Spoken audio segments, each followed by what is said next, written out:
what problem are you solving? You shouldn't be worrying about SARS in the first year of your business anyway, because to be fair with you, what are you giving, SARS? They don't. What are you giving? What do you even mean? Entrepreneurship will do to you. It basically. And I feel like a lot of entrepreneurs get into it head in first, and it doesn't have to be that difficult. Get yourself a job. I don't even have a business yet, but I want one. I want one after this conversation. And you can have one. But I don't know if I was born, because Mo was very specific to they are born, these people. All our employees get breakfast and lunch every single day. It sounds like something from a movie. They get transport subsidies, so we give them 50% of their transport every single day. So not a single member of our staff has actually ever resigned from our company. I love it. Hello and welcome to Hima Council's Makala podcast. Makala means branches ka Sesotho, and on this podcast, we hope to journey with you hand in hand like the branches of a tree. My name is Amanda Masondo and I'm your host. We hope this podcast finds a way to impact, educate, and inspire your next. We are on Apple Podcasts, Spotify, Google Podcasts, and Buzzsprout, basically everywhere where you find your podcast fix every first and last Friday of every month. Hello and welcome to Hikima Council's Makala podcast. My name is Amanda Masondo and I remain your humble host. Welcome everybody. I'm so glad you guys are here. If you're listening to me now, it means you are an avid listener and you are a viewer that is participating and you listen to instructions. Hi, could you please guys like and subscribe? You guys do what? You like and you subscribe. So thank you very much. You are part of the almost 15,000 viewers of this podcast. So we're very, very proud of that accomplishment and we're very happy to have you guys here. So this podcast, if you've never heard of us before, we speak to inspirational entrepreneurs that are doing amazing work in their various spheres, and we tell their stories and we give them an opportunity and a platform for them to share and to educate us and to guide each other as entrepreneurs about some of the things, the lessons that they've learned on their journey so far. So today is no different. My guest today, Mugeli, she's gonna say Yena she's shy and that Yena she doesn't talk a lot and then Yena she's not. I don't believe it. You can be the judge of that. I won't say anything. I'm just going to intro her in and let you decide. My guest today is Morongwe Mokone. She is the co-founder of Mo Cribs. Hello, ma'am. Thank you. Did I tell on you? You did. You did tell on me. Thank you so much for having me. What a pleasure to be here, Amanda. I'm so excited. Beautiful sunsets. Do you see Bali vibes? We're Bali sort of, vibes. International. We're trying to get that audience. Yes. The beachy and that kind of establishment. We're putting it out there in the universe. 100%. That's it. 100%. Mo, Yes. you were not always an entrepreneur, I'm sure. No. You were born you're somebody's daughter, you're somebody's child. Talk us through your childhood and how you grew up. Where were you born and raised? Yes, I am Morongwe Mokone. My full name is Morongwe. That's why people call me Mo. It's basically short for Morongwe. Okay. And I was born in Mabopane. I'm a girl from Pretoria, from a family of 6. I've got 3 siblings. Sure. My first brother is late. Okay. And I've got a second brother and my younger sister, who's my business partner. We will talk about that later on. Yes. But essentially, I was born to amazing parents. They're both late, unfortunately. But my dad was an entrepreneur for a very long time, and I think this is how I learned the interest, really, of entrepreneurship. My mom was a nurse, and she was a risk taker and really somebody that really took chances on herself. She moved to the UK when I was 14 years old, and my sister was 12 years old. Sure. And she was an illegal immigrant in the UK for several years. We had not seen our mom for about 7 years because she really wanted to provide for the family. And so when my dad's business went down under, and they lost their home, they lost everything that they had, she left South Africa to, look for better opportunity internationally. And that's exactly how it happened. So she moved to the UK when we were still very young, and she lived there for 7 years and is a legal immigrant, sending money home so that we can continue going to school and putting food on the table for us. My goodness. Yeah. That is an amazing story. I have never heard of anything like that before. That is exciting. Yes. Wow. How brave. Wow. I would have loved to ask her so many questions. Just who does a black girl just saying, I'm going to do Bye-bye. And I'm Bye, leaving my Sarah. kids behind. I'm leaving my kids I'm behind. leaving my kids behind with my youngest one at 12 years old. Sure. So that was a very big risk. But Yeah. I mean, as we continue to talk about my story and how we evolved to becoming one of the global manufacturers of craft, it is her that really planted the seed. And so as we continue going deeper into the story and learning more about my story and my business, we need to pay homage to where it actually comes we'll from. feel a little bit of her presence in that Correct. story. That's amazing. Yeah. Okay. Yeah. So talk us through, so where do you go to school then, and what do you study at the time? So I went to school in Pretoria, Hillview High School. I am a law school dropout. So immediately after I finished matric, I thought, okay, I'm going to join my mom. At the time, the UK used to give South Africans a working holiday visa for 2 years. So you're allowed to get this visa in your passport and you get to live and work in the UK for 12 years. So I thought, hey, I'm going to go ahead and do that. Say less, So I left my sister and my dad and I eloped, went to the UK to join my mom. And I enrolled in university. I was accepted to study law at the University of Westminster in London. I was quite a bright kid at high school. I did really well. I was one of the top performers in high school.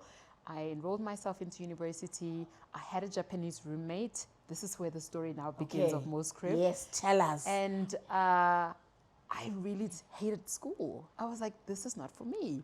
I am in Europe, for Christ's sake. Why don't I just explore you know, and live a life, an unconventional life. I am not somebody that wants to be confined in the ordinary things. I'm very creative in nature. And in you want to color outside the lines. Yes, and I'm also a rebel. I don't want to just stick to the rules. And so that was really boring for me. I thought, I'm going to quit school. I'm going to start working. I want money. I want to earn money. And also to support my mom. Really. Realistically speaking, you know, she had been working by herself, going to the UK to study in university. It's quite costly. And her still having a family in South Africa, having to send money to South Africa. I thought, man, let me just take these 2 years as a gap year and work and see how far I go. So I had a Japanese roommate when I was living in the UK, and she actually used to make origami sculptures. Origami sculptures, I don't know if you know what Japanese origami is, but origami is it's a Japanese art form of folding paper into different pieces and making it into a sculpture. I should have actually brought some. So basically I learned how to make this origami sculpture. And we should just do it for fun and, you know, fun and games and make it for family and friends. And I thought, what a beautiful craftsmanship. I love this. I love working with my hands. And even prior to that, when I was younger, at 8 years old, I used to collect plastic bags, cut them into strips, and start weaving mats and all sorts of things. So I've always been very creative. Like I was a born artist. I call myself that. And so I had various jobs. You know, my first job, I was working in a hospital to sterilize hospital equipment after the operation. I used to sterilize that. And then I had several other jobs, working in call centers, working in a hotel, working as an executive assistant, working as a nanny, working as a cleaner. I had so many jobs. When my mom... Unconventional. Very unconventional. My mom moved back to South Africa a couple of years later. I also moved back, but I did several jobs, and I traveled around the world. I moved to the UK. I lived in the UK for 4 years. I lived in France. I lived in Paris and Lille for about 18 months. I lived in Switzerland as well. I've had several jobs. So I've worked in, like I said, as a cleaner, as a maid. I've worked in corporate. I've done everything that you can imagine. All the things, hectic, I started businesses when I was 21 years old. I had a hair salon that went bust. Long story there. I had several other businesses that I started with my sister.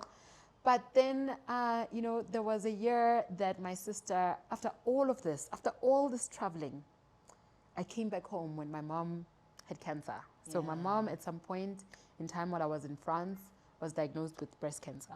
And so I decided to come back home. Just before I was about 30 years old. And that was in 2014. I came back home and I thought, I'm going to get a job and try to look after her. You know, she only had myself and my sister, So we had to, we were all she had. And I worked at corporate as an executive assistant for the HR director as well as the CEO of Nestle, which was a really, really great job. Yeah.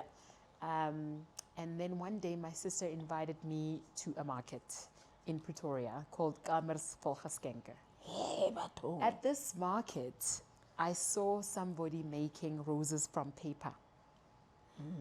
And I thought to myself, I know this. I can do better than this. I've been wanting to sell my origami swan sculptures for 10 years. Yeah.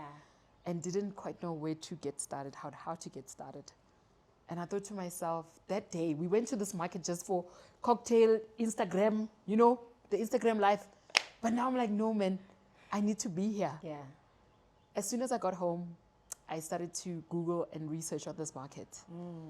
A day later, I called them. I said, I need to be at the next market.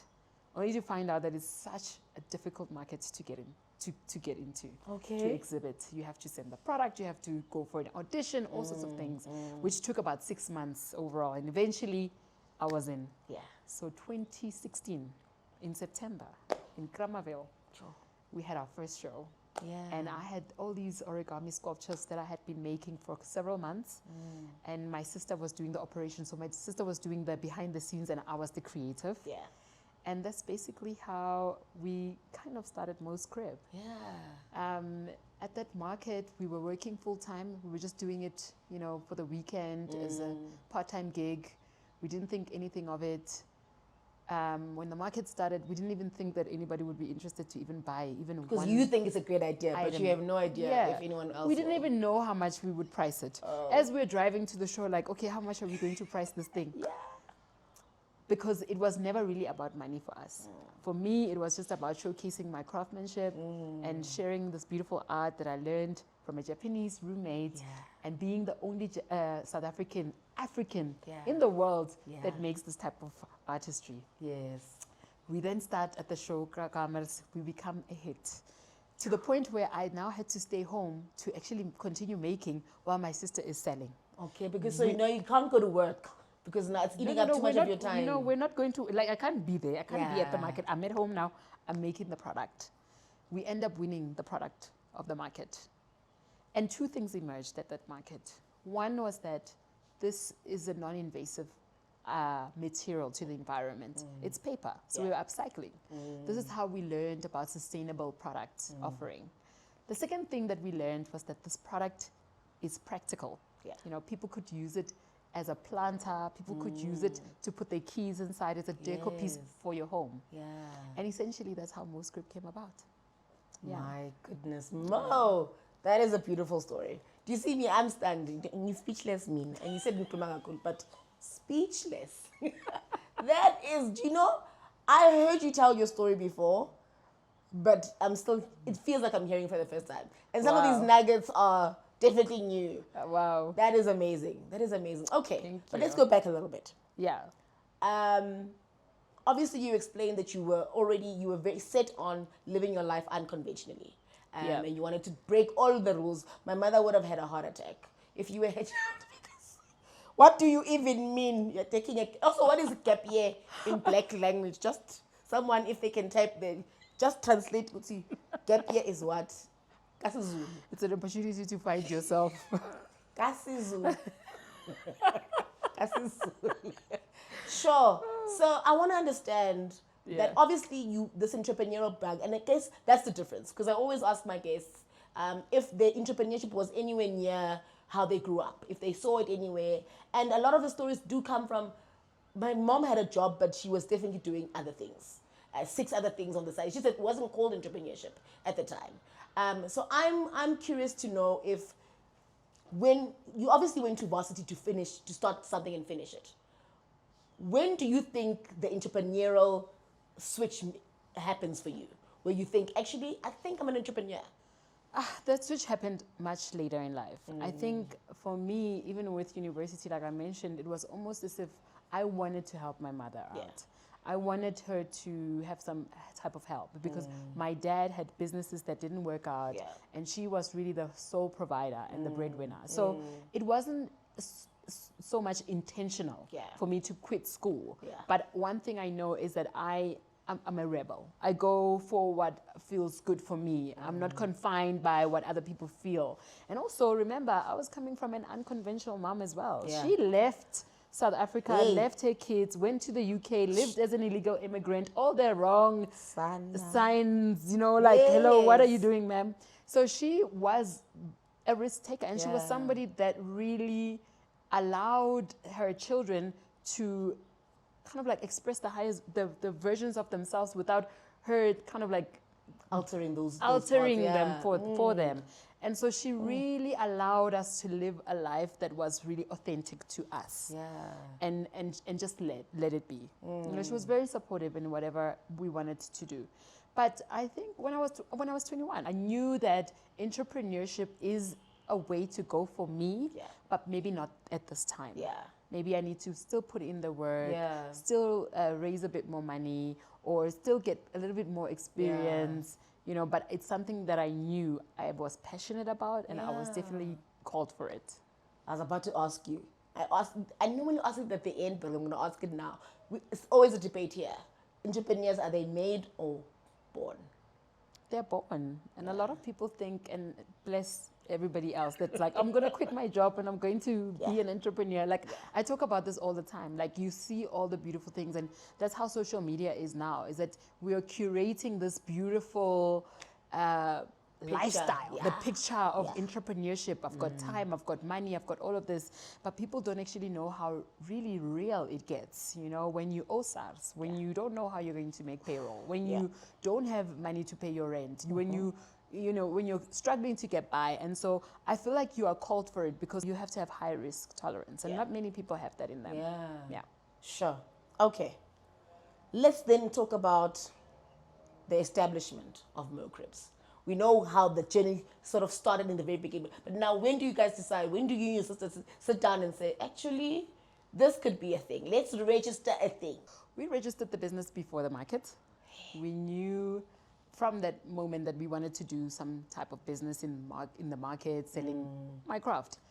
But I think when we won the best new product, we thought, oh my God, we're onto something. And we had never made so much money in a weekend. Like, oh my God. Like, no, we've never earned this type of money in corporate. What? This is fun. Let's apply to go to the next one. But then we thought, if we're going to go to the next show, we must have something different. We can't just come with the same product. What are we going to have? But then remember, there's two characteristics that we found at that market that people loved: upcycled, unique material that is non-invasive to the market, to the environment. And then the second thing that people loved was that they loved a practical item. So what would that be? And that's how we founded the PVC recycled water pipe basket. PVC water pipe recycled baskets is PVC that we collect from landfills and construction sites. PVC, I don't know if you know PVC, but the water pipes that you have in your house or construction everywhere, we then collect that and strip that into basketry. And what we found is that PVC is one of the least recycled plastics in the world. And so we thought, oh my goodness, we could actually recycle plastic and turn that into homeware decor.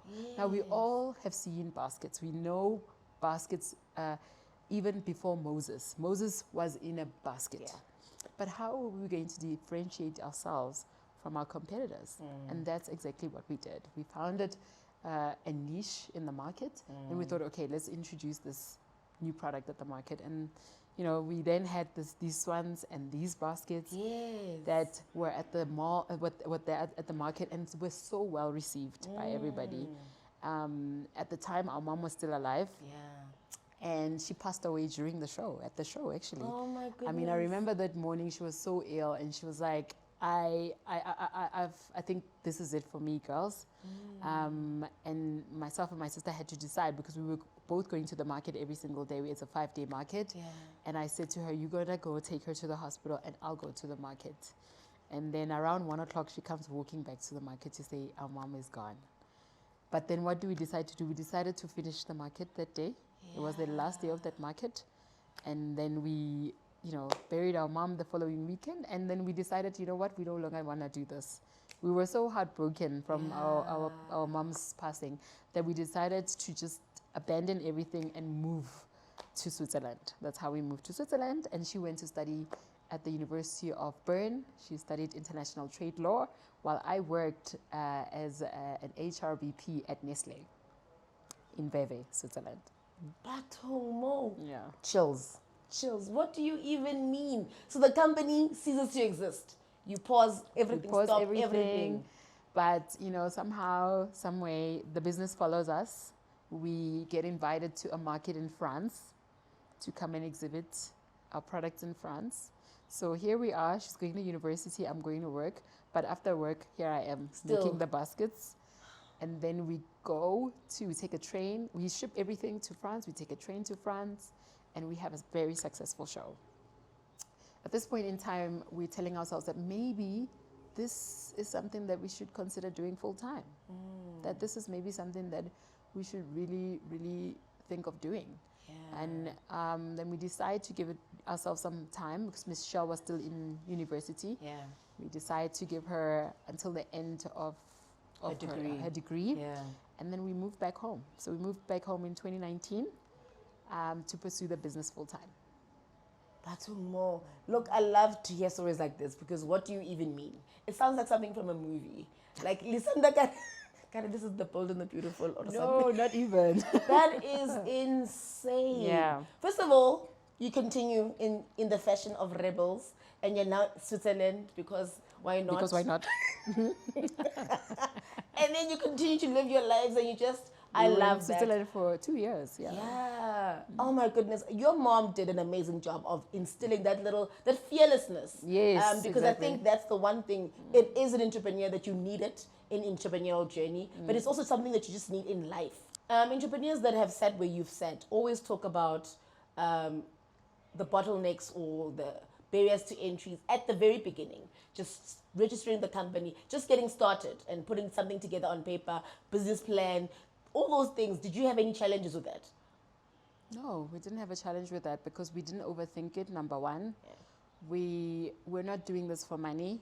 We already had our full-time job, so it was easy to kind of like pay for the registration. Yes. This is over and above what you guys are, Correct. And I feel like a lot of entrepreneurs get into it head in first, and it doesn't have to be that difficult. Get yourself a job. Yeah. Make sure that you are ready to take on that step. Have you proven concept? Yeah. First of all, before you worry about SARS, did you prove concept that there's a need for this? That people want this. Yeah. Have you had any reviews on your product offering? And I think a lot of people abandon that in the dream chasing, and it's like, let's be pragmatic. Yeah. And I think that's why I say that entrepreneurs are born to it, because you have to be pragmatic, and that's a natural thing. Yeah. That's something that you don't learn. It's something that you are. It's something that you are. And so a lot of entrepreneurs worry about the bottlenecks that you talk about, but I feel like, what is your product offering? How unique are you in the market? Yeah. What problem are you solving? We live in a country that's a third world country. At the end of the day, there's so many things that we need to get right. So how are you contributing to the community where you are? Yeah. Those are the questions that we need to be asking. Those are empowering questions that we need to be asking instead of, now this bottleneck. And you find that once you have the right product that has a market, the answers are there. Somehow you find the answers along the way. On the journey. Sure. You learn along the journey. You shouldn't be worrying about SARS in the first year of your business anyway, because to be fair with you... What are you giving SARS? Yeah, what are you giving them in the first place? For them to come after. People are worried about, I need this percentage in my business. You have no business. Yeah. Until you have proven concept and you have proven that there's a problem that you're solving, then that's when you can then say, I have a business opportunity. But even then, where are you working? Yeah. How are you putting food on the table? Yeah. Because life is still continuing while you start up you are going to need money. So how are you going to pay for that registration? And if you're going to borrow it from someone, how are you going to pay them? And this is why entrepreneurs always get themselves in a pickle, because essentially they just go in head and face because it's exciting. You're chasing a dream. Yeah. But the reality is, what is your product? Yeah. Sure. Okay. Let's talk about your time in corporate. All right. A lot of entrepreneurs also speak about those who actually got an opportunity to work in corporate. Always speak about the nuggets that they got and they didn't realize at the time that they learned and that they are now incorporating in their businesses, right? So some of the things that you've worked in many places, and you've seen whether it's from people skills, whether it's just from starting a business from A to Z. Have you picked up certain things that are now part of the fundamental beginning and part of the cemented part of Mo's Crib? 100%. I mean, I'll talk about this specific learning for me that I learned in corporate. As I mentioned, I used to work for the HR director as well as the CEO of Nestle, so I learned quite a lot. Nestle is one of the best corporate places to work for me anyway. Yeah. And I think they were in part of one of those 100 top companies to work. They're always on that list. Yeah. I bet, yes. And so one of the things that I learned from them was their wellness initiatives, which we've incorporated in our business, and that's what has made us one of the biggest success small businesses to come out in South Africa. Yeah. And so we take wellness very, very seriously in our workplace. And this is one of the things that I've learned and that we have actually instilled in our business. All our employees get breakfast and lunch every single day. They get transport subsidies, so we give them 50% of their transport every single day because some of them are coming from the townships, especially in Mamelodi for us. Yeah. They get access to a library. We've got a library in-house in our warehouse, and they get to have books that they can read and upskill themselves. So they go out better than when they came in. Yeah. They've got access to a nurse. So anytime that they feel unwell, unhealthy, they can go to see a nurse that's going to help them. You know, our nurses actually saved lives, quite literally. Yeah. We have financial literacy in the workplace where they get to learn how to stretch their money because some of them are low income earners and are not able to be able to put food on the table and make a change in their livelihoods. And so those are some of the things that I've learned in corporate, how to actually give to another so that they can give the best of themselves when they're at work. I mean, one of my favorite wellness initiatives at work is that on Fridays, we work until 12 o'clock, and the last Friday of every month, we are all off so that they can do their own errands, because we know that apart from being a basket maker or being a packager or being, support staff, that you're a mom, you're a sister, you're a husband, and you've got a family needs that you need to attend to, and that's exactly what we've done. And this in turn has turned out very well for us, because since the inception of our business, we have 100% retention. So not a single member of our staff has actually ever resigned from our company. And so we pride ourselves with that. And those are some of the learnings that I've learned along the way. I mean, there's so many that I can mention, but I think this one is so dear to my heart because I see and how... I don't think you could have learned it in a book. Yes. I've never heard of anything like that. So I don't think it's something that you needed to see and actually experience. Live it. Yeah. Yes, because I've experienced it myself. Sure. Yeah. Okay. Let's talk then about, obviously running a business comes with its own issues, right? It comes with things that you are having to learn for the very first time. You're having to learn that you are a owner of a business now, and you have employees now that you have to look after. You were happy to just do your baskets and sell them at the markets, but now the business itself is evolving, and now you have to navigate leadership styles. And take us through that journey and how you had to navigate it, and how did you get it right? So many things that we had to get right. So first of all, when we started our business, we were working from our kitchen. With no furniture. We were just coming from Switzerland. We really put in all our money into starting the business and not leaving any money for ourselves. So first of all, costing of a product was a big problem for us because we were working from our kitchen. We didn't realize that we were going to grow so quickly. And we didn't take all those additional costs into account. And so we learned very quickly that we were underselling our product. And we inherited that problem for about 2 years when we were really not even making a profit, not even breaking even. Very quickly, we acquired a very big client, Woolworths, and immediately we needed to get a warehouse and staff. But the prices that we had priced were the prices from our kitchen. And so having to adjust on that already, needing an accountant very quickly on, needing a spreadsheet that kind of like holds you accountable on how you're pricing your stuff. Yes. And so that was one of the biggest learnings for us, I think, in the beginning. Management as well. Yes, I've worked in corporate. My sister has 3 degrees and has had several jobs, but we never had people report to us. And we're very sympathetic people. And so we found ourselves very much intertwined with our colleagues. Like, you know, now you don't know how to actually be a boss. Yeah. You're more like a sister or a friend, and it creates issues Blurs in the the workplace. lines. It does blur the line because now you're not able to really be able to give your best at work because now you're caring for these individuals like they're You know your too family. much. Yeah, exactly. Yeah. What other learning? Oh, selling internationally. Yeah. One of the things that we wanted to do was to become a global business. And so we immediately after we left Switzerland, we took all our money and paid for an exhibition in New York. We knew immediately that we wanted to become an international business. We thought, okay, let's get these baskets, ship them to New York, and we're going to go for this exhibition. It's a trade show. Yeah. It's a trade show where you meet wholesalers that come and place orders. Here we are, we invested 200,000 rands, our last money. We flew all the way to New York now. The show is actually called New York now. We go there, we exhibit, we don't even have a single order. Not a single order. In fact, I remember the last day of that show, we were homeless. We actually had to call a friend of mine in New Jersey. And we're in New York, in New Jersey, like, friend, we are so homeless. And we had all these baskets, we don't even know how to transport them. So learning that, you know, sometimes the plans don't go according to, you know, and that you run out of money. What do you do in an instance when you run out of money? You know, having to call people and being homeless in a foreign country. That's literally what happened to us. And then, how did you guys come home?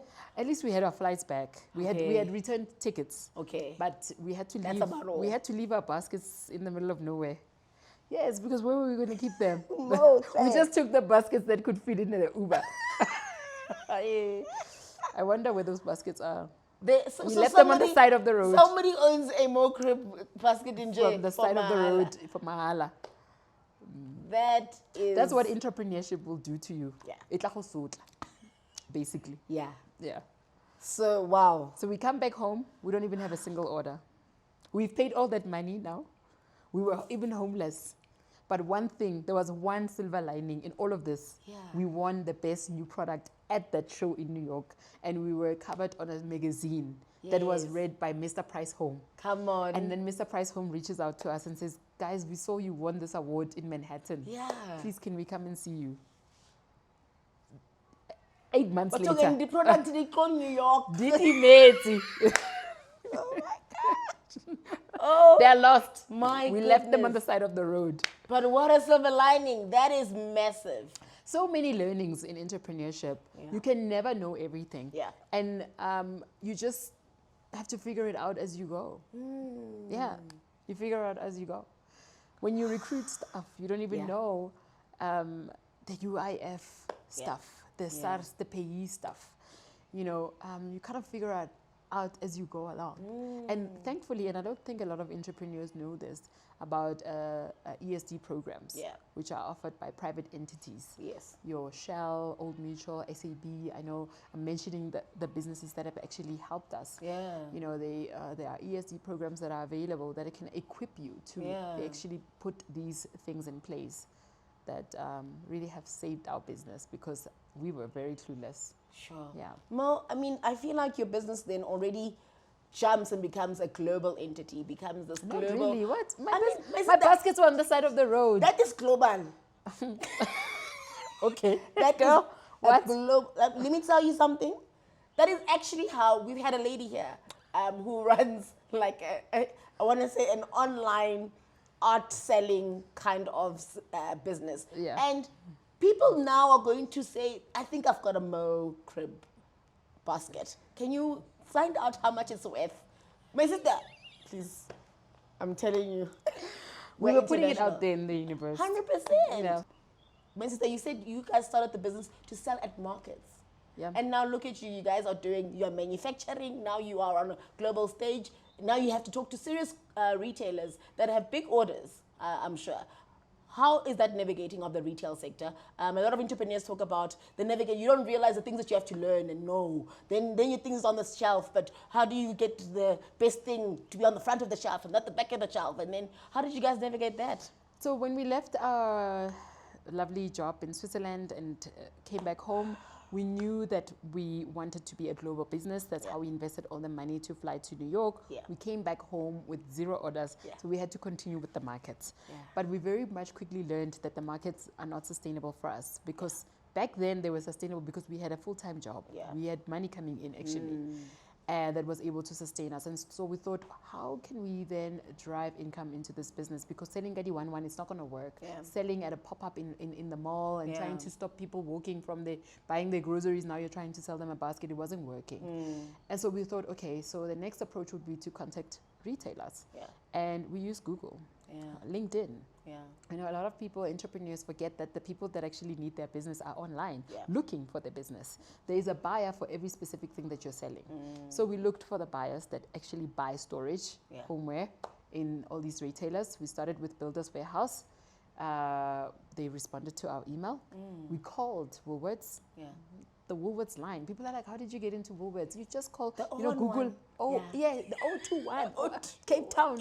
That number. Yes, And head we asked to office. speak to the buyer for baskets. She was so excited to hear from us. Like, oh my God, you guys make baskets? Amazing. I want baskets. So when can we meet? And essentially that's how it all happened. Even internationally with Target, getting into Target, we're in one of the biggest retailers in the world, Target. We're in Crate and Barrel. We sell globally. We are in the USA, Canada, Philippines, Singapore, Dubai, Saudi Arabia, by using Google and writing to these buyers and selling them something that is unique. Yes, that they've seen baskets, but they've never seen a basket that is made from recycled PVC material. Even if they don't end up buying this specific product. But this is like a conversation starter. This is why I always say to entrepreneurs, what is it that is different about you? What is your product? And take pride in your marketing assets. If you have a look at our website, you'll see the type of effort that we put into our photography, into our social media, into our videography. We put in a lot of effort, and really that's what you need to hone into, especially in the beginning, because that tells the story about your product, and that differentiates you from the next person. And so that's what we did, and we really got that right. And so essentially getting into retail really was just so fundamental for our business, because it already very early on gave us that brand alignment, that brand affiliation that gave us a lot of brand equity. And so when people talk about Moscript, they know, oh yeah, we find it at Mr. Price, we find it at Woolworths, we find it at home. And it's just like so powerful. But it wasn't always easy. So when we got into retail, when we were in retail, we were in our garage. So Woolworths calls us up and say, okay, we're going to do some due diligence before our truck comes to pick up the goods. We just want to see where your warehouse is. That time we are in the kitchen. They say, okay, so when can we come? But the baskets are ready. We don't have anywhere to go. We call around to people that could potentially home us.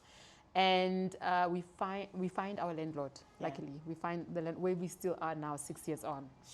And he says to us, no, you can call them, before we even pay rent or anything like that, like you can show them this warehouse. Because we need to show them now. It's not before we even sign a lease. Tomorrow, we must show them something. Today. They're coming. Woolworths comes, they're very impressed, like, oh wow, this is a beautiful warehouse. Oh my God, but how come there are no baskets here? Where are they? The baskets? The things that we came to see. And so that was really, really funny in the beginning. And we had to be honest with Woolworths, like, we're currently in our garage, but we are transitioning tomorrow. We will be here. Because we've spoken to decided to landlord. You just decided to, yes. So it was all so many learnings. And also the audits. Are you audited? Are you compliant? With SARS, with the SABS, are these okay to go in the shelves?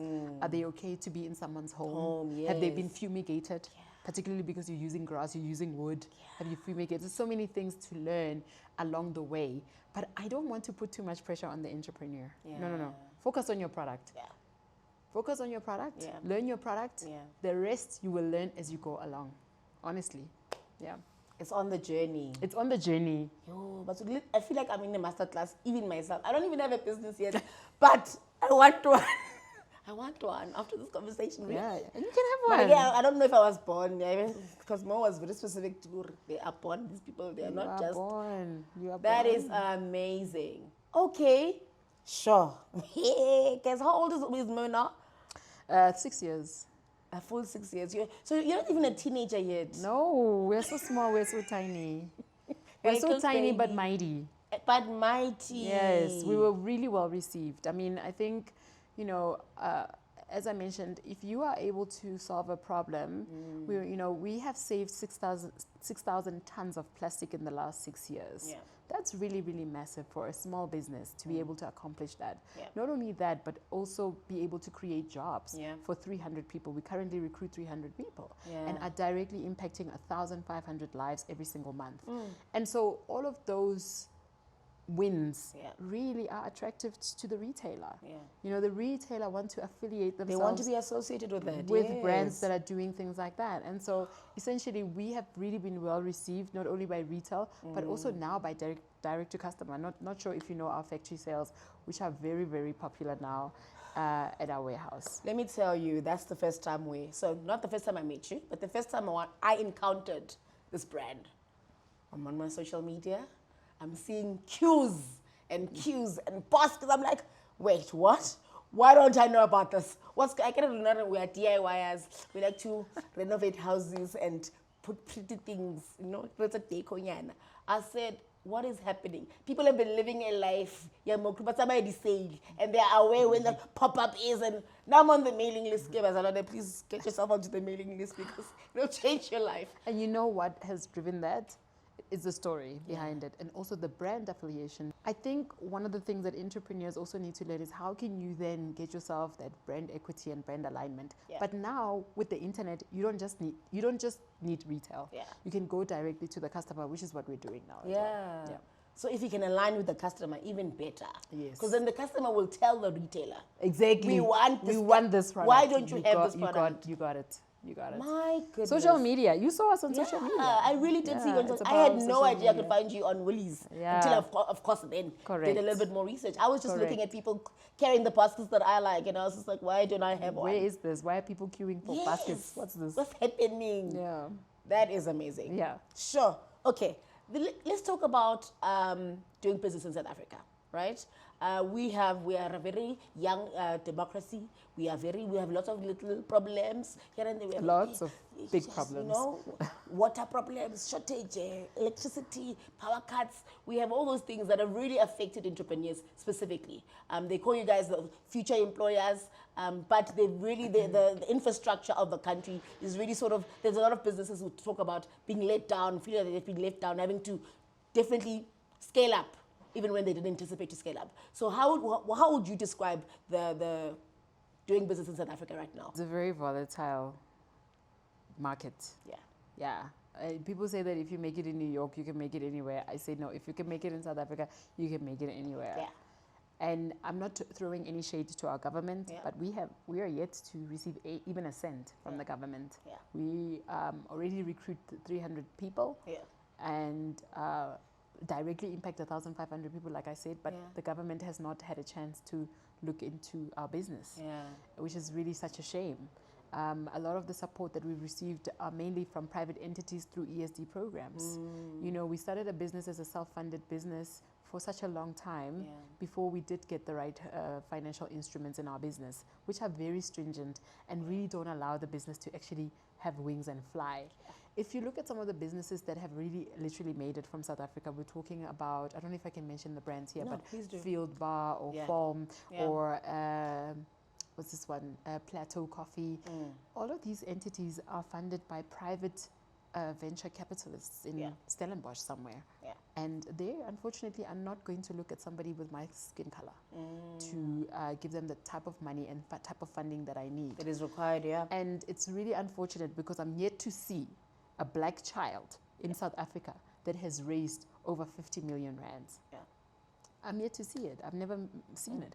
And that is the minimum that people are raising outside of South Africa. Just here in Kenya, they're raising 99% more than in South Africa. Sure. And so there's a huge funding gap that's happening here, that's at play in South Africa. Myself and my sister were invited to the Netherlands by the Foreign Ministry last week. We just came back from the Netherlands. And it was to raise funds for our business. Yeah. And when we met other entrepreneurs that are not, we were the only South Africans out of the 10 of us, and we were so surprised to hear how much some businesses have raised. And some of these funds are grants, over 2.5 million US dollars. You think to yourself, 50 million rands, where can that take me? Yeah. You know, where can they take my business? We're at a point now, I mean, we've got lots of queues of people coming to our warehouse. It is a time for us now to be able to open our own establishments across South Africa to scale. Yeah. But we're not able to do that because of the funds are not available for us. You know, it's almost like, but what do you know about that type of growth? Yeah. You know, people that look like you have never had that type of funding. So, you know, how are you going to scale? Yeah. You know, so it's still a very big question mark. And I think one of the things, and I said this on my social media platform the other day, to say that we really glorify all the beautiful things. We talk about, oh yeah, Mo, you're at Woolworths, you're doing amazing and all of that stuff. But it's like, how are you surviving, Mo? You know, like is your SARS paid on time? Like, what funding do you need? Or like, how are you able to sustain and manage payroll at the end of the month? And that's why some of the entrepreneurs that we used to look up to, I'm not going to mention any names, but we all know them, they don't exist today because they didn't get the right support. Yes, we blow our whistles and bells about them, but we're not asking the right questions. Like, where's the funding coming from? So to answer to you, I think it's such a, it's an unfortunate market to raise money and be an entrepreneur in South Africa. And in a place where they actually need entrepreneurs. The most, there's so much to solve. Economy. Yeah. Yes, there's so many problems that to be solved, but there is no engine to actually get that started. Oh, Mo. Yeah. Oh, Yinina. Okay, look, let's hope that this podcast gets to somebody. Let's hope. High up enough to High say, up enough. What's going on? Don't call us out. We are ready. We're ready. And maybe we just point them in the right direction and they start actually. Because where are they? If the government is assisting businesses, how come we've never heard about them? Where are they? Yeah. You know, we would love to hear about the success stories that the country has been able to holster. Yeah. Yes, for sure. Fair enough. More or less dream. Let's talk about the future. Okay. What are we looking at? What are the plans for Mo Crib? Like expansion plans, like Sinzani. So what even if it's you haven't even, I want you to not limit yourself, but something you have not thought about before you were here today. Even if it just came to you now as you're sitting here, I want you to share it. Oh, Mo Crib does not limit itself with anything, darling. You remember we flew to New York. And you left, but I remember. Without even a single client. Listen, I'd love to hear it. Listen. So let's go. We would like to open stores in South Africa. We're actually on track to doing that in 2026. We want to become one of the biggest brands in terms of homeware in Africa as well as globally. We're already on the global stage, so we want to be able to start that in South Africa and also have stores in the USA. We're already very big in the USA. Oprah Winfrey, Martha Stewart, Emma Greed, all those people who love our brand and have actually mentioned our brand. I don't know if you know, but Emma Greed called us last year and named us one of the top 10 entities to come out in the USA. Yeah. But essentially, we also want to have 10,000 jobs by 2030. We want to be able to create a difference in our community by creating job opportunities so that, you know, life is just better in our community. And we are able to recycle more plastic out and there. save this climate change problems that we are, because what is happening. That we are facing, yes. That is amazing. And then maybe we're going to list on the New York Stock Exchange. Or sell our business to maybe a Crate and Barrel for $2 billion US.